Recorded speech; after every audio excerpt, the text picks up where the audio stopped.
Pendidikan Guru Penggerak Aksi Nyata Modul 1.4 Budaya Positif oleh Santoso Situmorang.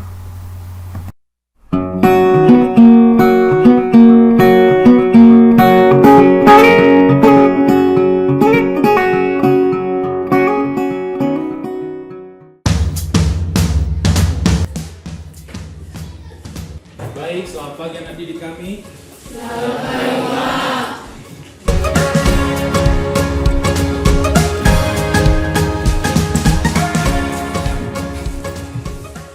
Baik, untuk pagi ini perangkat untuk belajar sudah lengkap ya. Mana tuh kelasnya nak?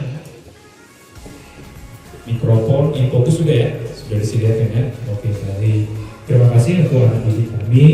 Senang sekali bisa berjumpa dengan kalian pada pagi hari ini di pembelajaran IPA. Nah, untuk hari ini di awal pembelajaran semester baru, seperti biasa sebelum kita mulai pembelajaran, kita akan membuat kesepakatan kelas. Tetapi sebelumnya, mana sekretarisnya? Sudah ada? Hadir semua? Oke, baik. Jumlahnya berapa orang, Nak? 37 hadir semua. Nah, sebelum kita mulai pembelajaran kita, coba salah satu anak didik kami memimpin pembelajaran kita, membukanya dengan doa. Dipersilahkan. Silakan nak maju ke depan yang bersedia. Hosea, oke, baik, terima kasih untuk Hosea. Baik.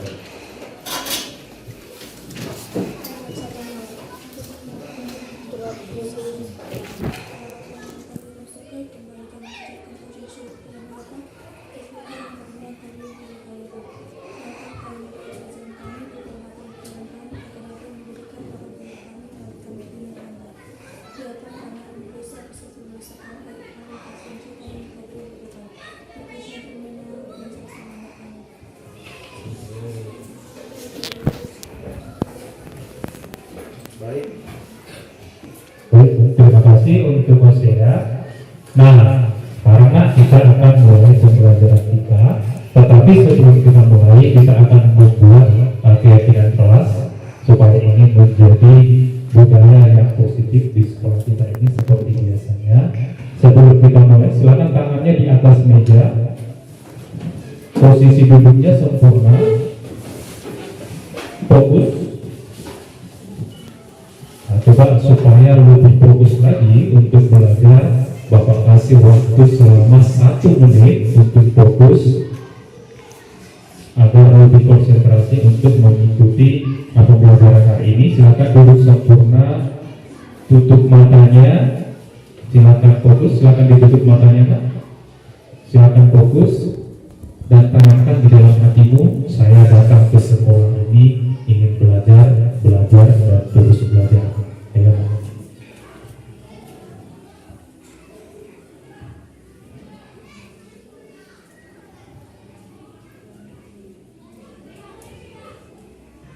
Oke, baik, waktunya sudah habis.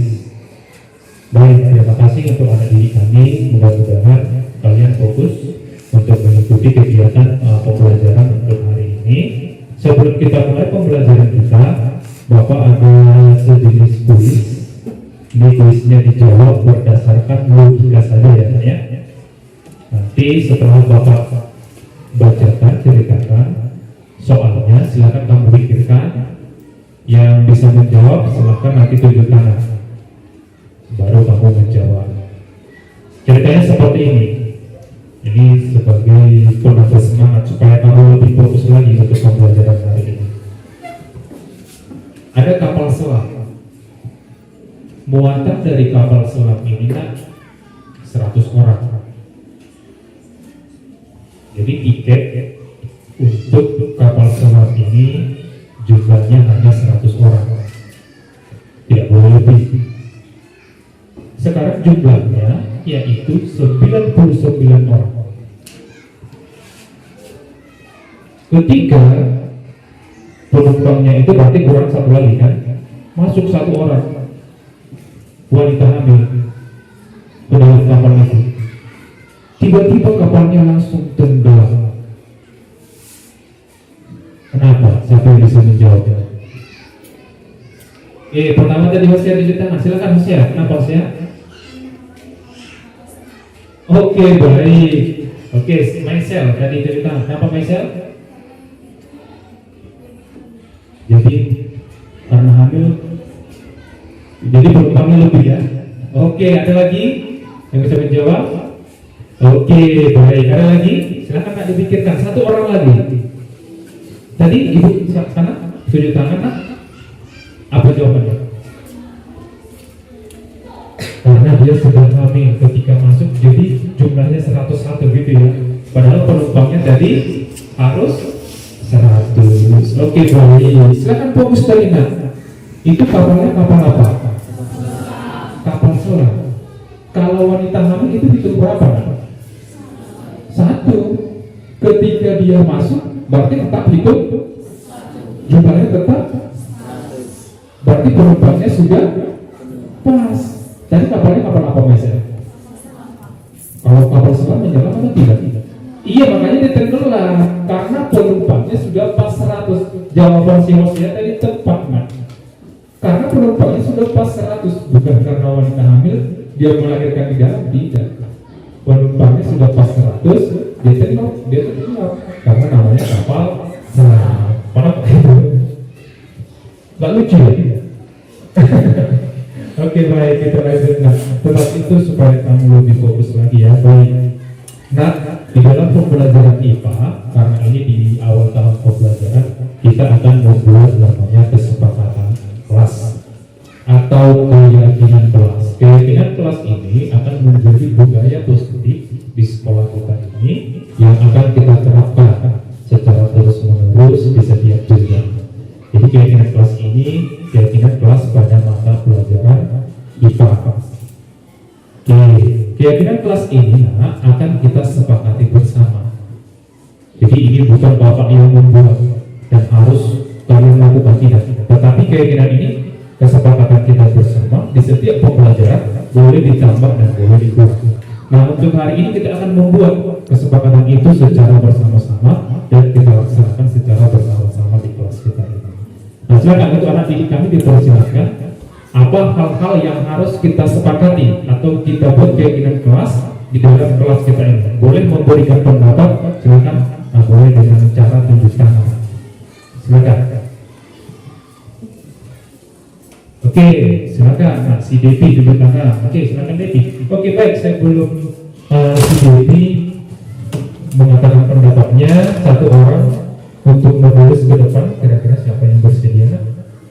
Oh, si Maisel, silakan. Maisel maju ke depan. Speakernya ini. Nah, sekarang kita akan membuat keyakinan kelas. Silakan Maisel menuliskan di atas, lebih tinggi lagi. Coba di tengah, buat judulnya keyakinan kelas.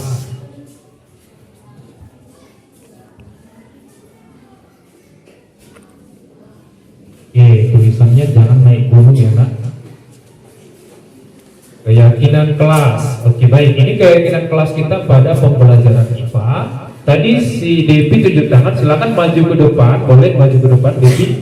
Nanti boleh kita sepakati, boleh tidak ya. Jadi ini keyakinan kita bersama. Silakan Devi maju.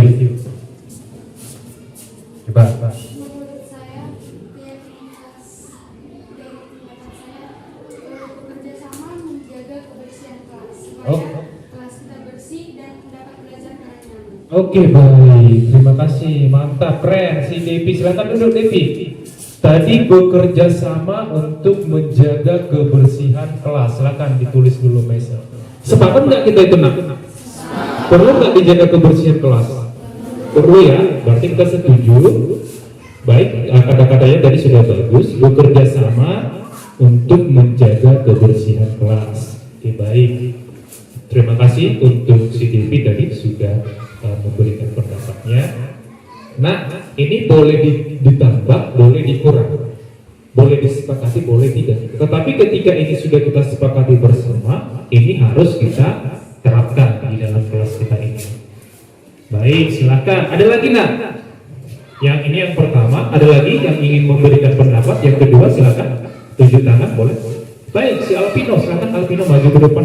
biar teman-temannya bisa mendengarkan pendapat dari Alvino. Saya Pak, Silakan kita ke depan. Oke, silakan. jika guru atau teman-teman menjelaskan, teman-teman dan harap penangkap supaya bisa mendengarkan apa yang dijelaskan oleh guru dan teman-teman Pak. Oke, baik. Terima kasih untuk Alvino. Silakan dulu. Si Alvino mengatakan ketika kita berbicara, mungkin kita rangkum ya, bukan hanya guru saja.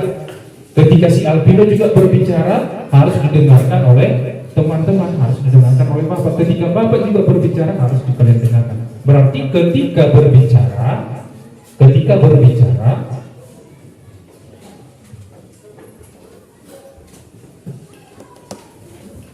siswa mendengarkan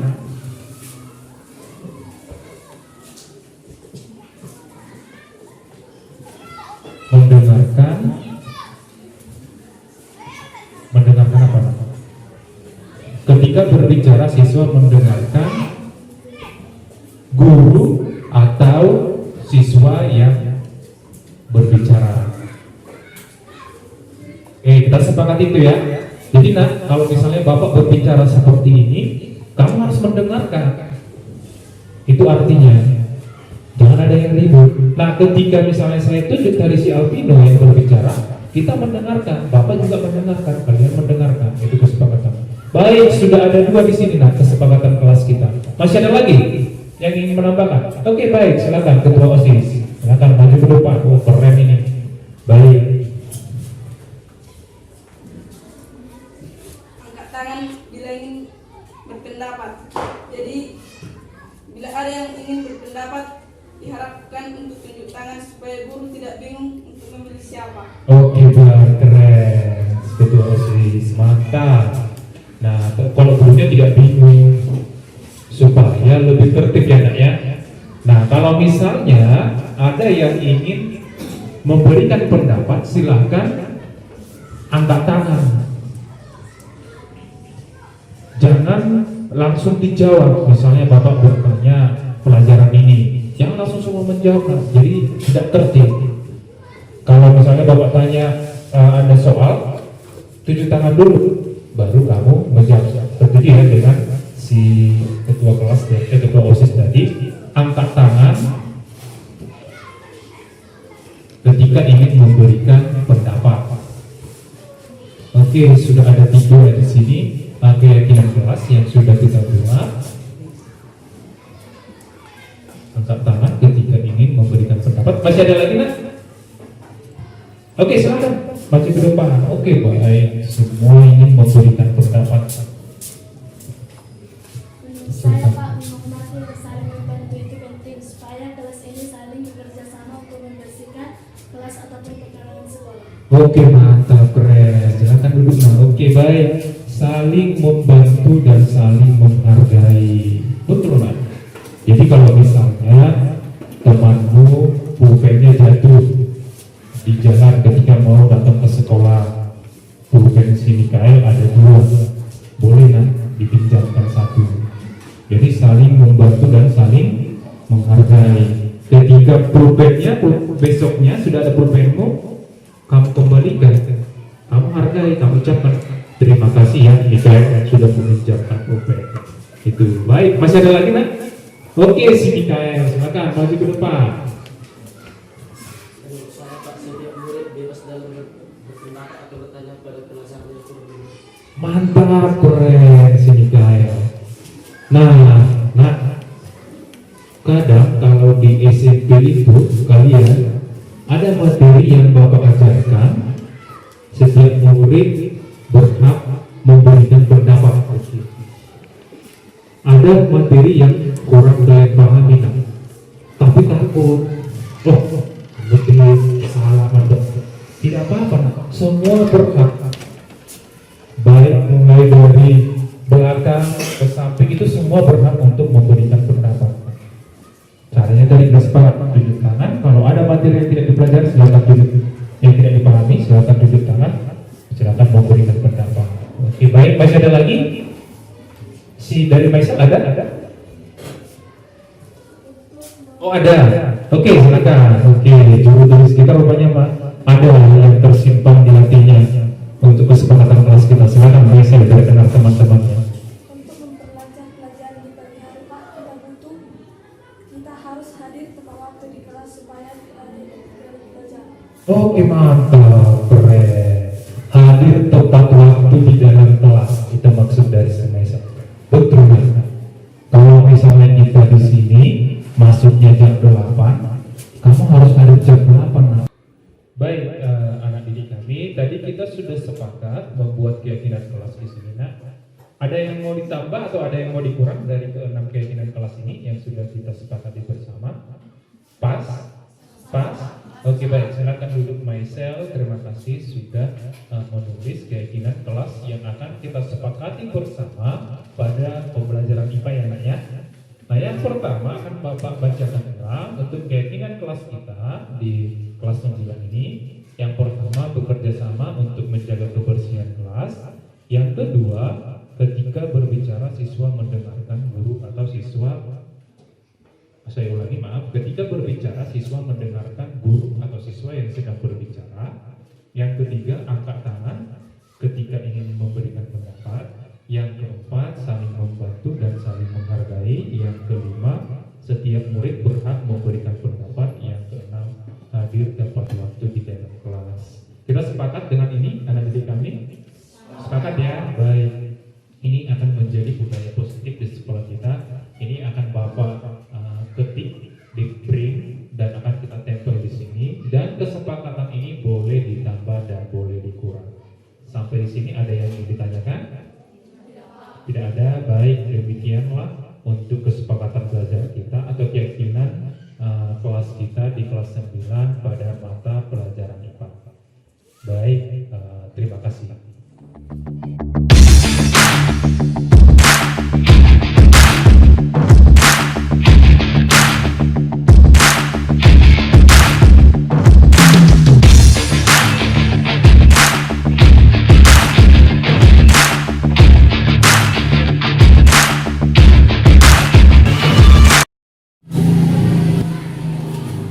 Baik, Bapak dan Ibu, mohon izin untuk hari ini diseminasi tentang budaya positif di pendidikan guru penggerak.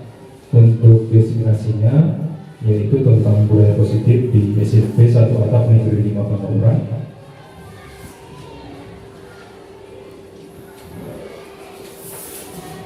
Baik, Bapak dan Ibu, untuk pemahaman atau pengertian dari diseminasi yaitu menyebarkan informasi, menjelaskan proses, cara, dan tujuan agar terjadi perubahan pola pikir, sikap, dan tindakan berdasarkan inovasi di modul pendidikan guru penggerak yang ditujukan berdasarkan modul yang ada di LMS. Nah, untuk hari ini saya akan coba mendefinisikan tentang budaya positif yang sudah dipelajari di pendidikan guru penggerak. Budaya positif adalah nilai atau keyakinan dari kebiasaan-kebiasaan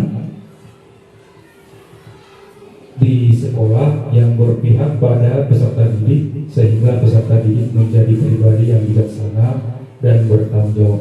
Inilah arti dari budaya positif. Kenapa budaya positif, Bapak dan Ibu? Karena suasana positif sangat mendukung terlaksananya pembelajaran yang kondusif.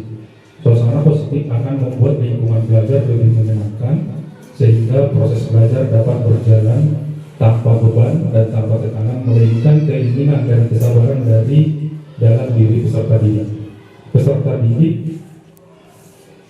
Suasana positif juga akan membentuk karakter positif dari peserta didik sehingga akan menjadi budaya positif peserta didik dan budaya positif di lingkungan sekolah.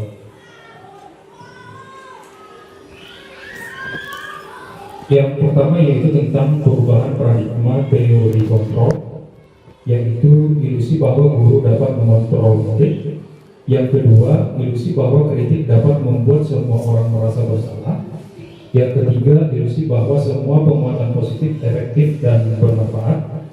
Yang keempat, yaitu tentang ilusi bahwa orang dewasa memiliki hak untuk memaksa. Inilah perubahan tentang paradigma teori kontrol. Untuk berikutnya ada beberapa stimulus di sini, stimulus respon dan teori kontrolnya. Tidak saya jelaskan ini ya Bapak dan Ibu, saya akan ke berikutnya, yaitu beralih ke budaya positif.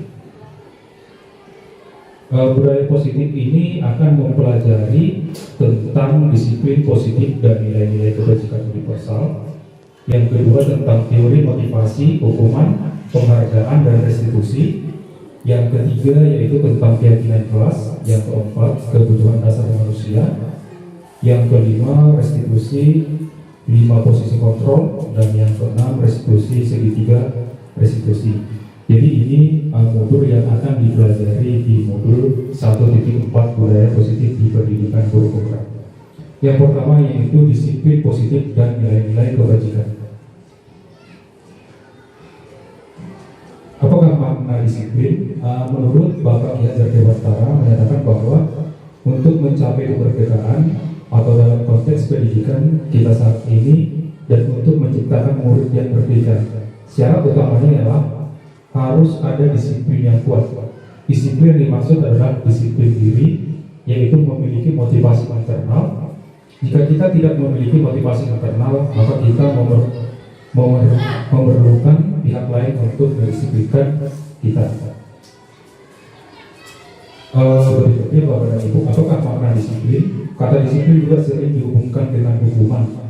Padahal sesungguhnya berbeda, karena belajar dengan disiplin tidak harus dengan memberikan sanksi. Justru itu adalah salah satu alternatif terakhir, dan kalau perlu tidak digunakan sama sekali Bapak dan Ibu.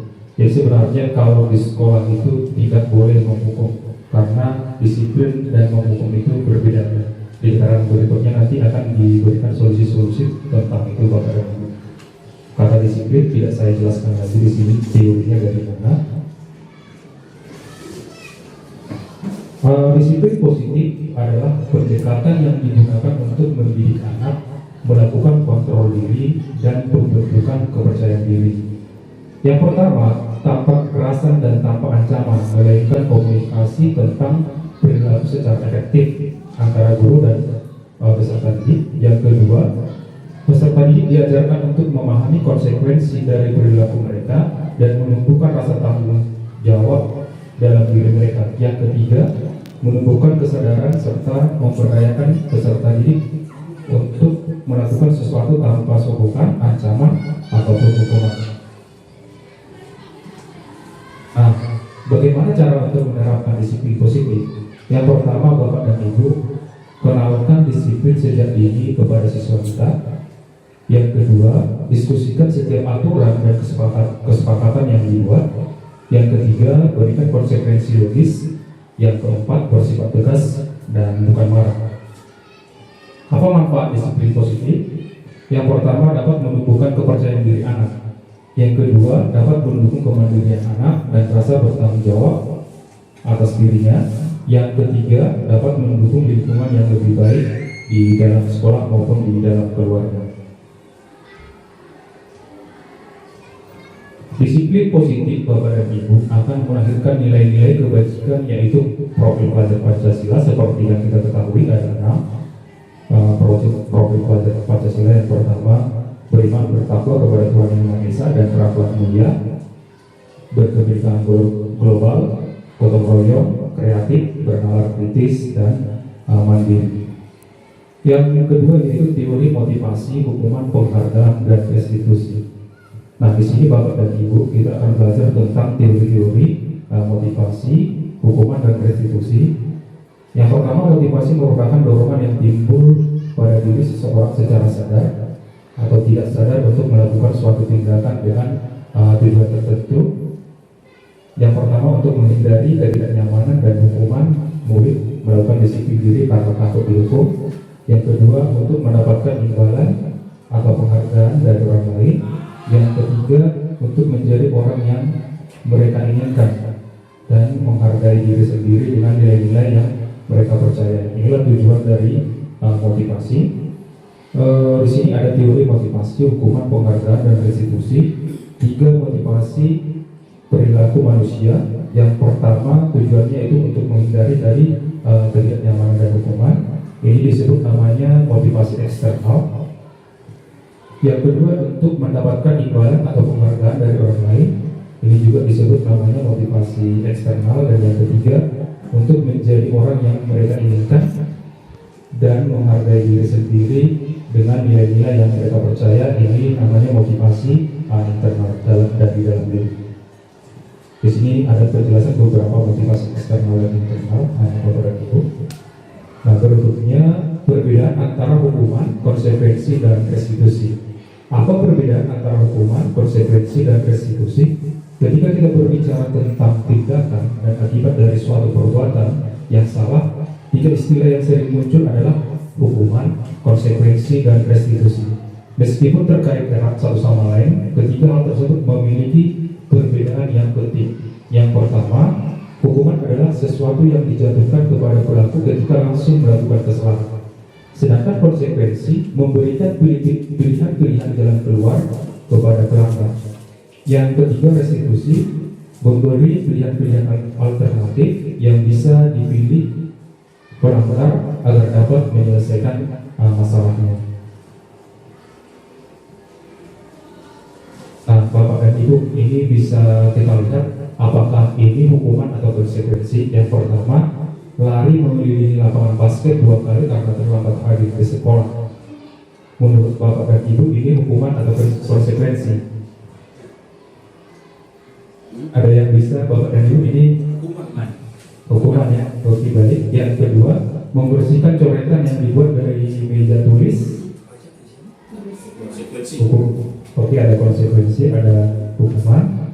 Murid diminta untuk push up 15 kali karena tidak menggunakan masker di sekolah. Hukuman. Baik, Bapak dan Ibu, ada sedikit perbedaan antara hukuman dan konsekuensi. Nanti akan dijelaskan di slide berikutnya. Sebenarnya kalau hukuman itu tergantung kepada kegiatan yang kita lakukan. Misalnya di nomor 1, lari mengelilingi lapangan basket 2 kali karena terlambat hadir di sekolah. Betul, ini termasuk ke dalam hukuman. Tetapi ini bisa juga Bapak dan Ibu konsekuensi. Tidak semua lari itu termasuk ke dalam hukuman. Jadi kalau misalnya kalimatnya ini diubah, lari mengelilingi lapangan basket 2 kali ketika terlambat belajar olahraga pada materi lari, itu termasuk ke dalam konsekuensi karena ada keterkaitan antara hukuman dengan materi yang diajarkan. Seperti itu Bapak dan Ibu. Baik, kita lanjut. Di sini Bapak dan Ibu penjelasannya lebih detail tentang hukuman, konsekuensi, dan restitusi. Pada dasarnya kalau hukuman itu akan menghasilkan identitas gagal, itu tidak boleh. Tetapi kalau konsekuensi dan restitusi itu akan identitasnya itu sukses, mengakibatkan siswa akan lebih disiplin. Untuk penjelasannya ada di sini Bapak dan Ibu. Apa akibat kalau kita memberikan hukuman kepada siswa dan apa akibat kalau kita memberikan konsekuensi dan restitusi. Yang jelas kalau kita memberikan hukuman itu akan mengakibatkan identitas dari siswa itu menjadi gagal Bapak dan Ibu. Nah, Bapak dan Ibu, bagaimana caranya agar hukuman, konsekuensi, dan restitusi ini bisa kita terapkan di sekolah? Selama ini mungkin memang sulit membedakan antara hukuman dengan konsekuensi, dan bagaimana caranya agar siswa itu tidak dihukum. Yang pertama yang harus kita lakukan Bapak dan Ibu yaitu membuat keyakinan kelas. Setiap di awal pembelajaran kita harus membuat keyakinan kelas. Apa sih keyakinan kelas? Keyakinan kelas itu adalah nilai-nilai kebajikan atau prinsip-prinsip universal yang disepakati bersama secara universal, lepas dari latar belakang suku, negara, bahasa maupun agama. Dan teori-teori tentang ini Bapak dan Ibu sudah banyak, salah satunya bisa dilihat di slide, yaitu teori menurut Gottsched tentang keyakinan kelas. Bagaimana caranya untuk membentuk keyakinan kelas? Yang pertama yaitu keyakinan kelas bersifat abstrak daripada peraturan yang lebih rinci dan konkret. Yang kedua, keyakinan kelas berupa pernyataan-pernyataan yang universal.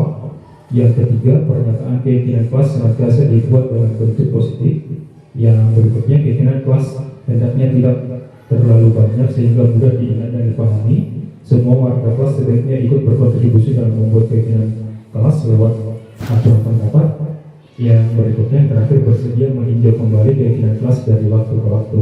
Jadi Bapak dan Ibu, untuk menghindari tadi hukuman, kita harus membuat keyakinan kelas. Jadi keyakinan kelas ini dibuat di awal pembelajaran. Misalnya contohnya, kami bersama-sama akan menjaga kebersihan di dalam kelas ini. Jadi ketika ada anak didik kita membuang sampah pada waktu pembelajaran, kita hanya mengingatkan kepada mereka, ayo, apa sih keyakinan kelas yang sudah kita pelajari, silakan diingat kembali.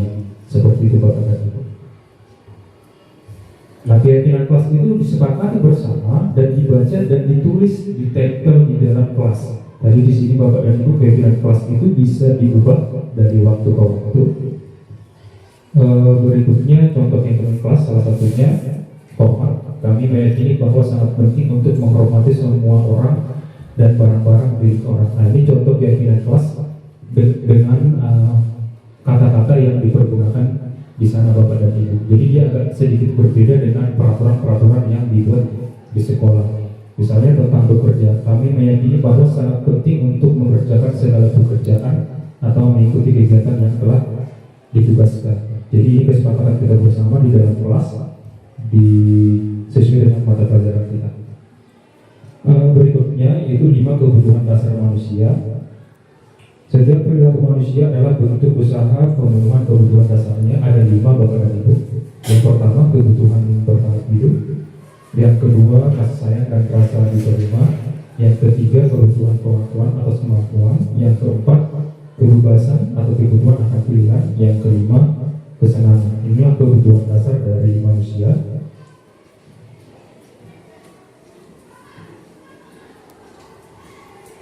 Baik, berikutnya Bapak dan Ibu, 5 posisi kontrol yang akan kita pelajari. Ada 5 posisi kontrol dari guru. Yang pertama ada penghukum, ada pembuat merasa bersalah, teman, monitor atau pemantau, dan manajer. Inilah posisi kontrol dari guru. Untuk penghukum, pembuat merasa bersalah, teman, pemantau, dan manajer. Langsung saja, untuk kalimat-kalimatnya di sini sebenarnya ada pertanyaan-pertanyaannya.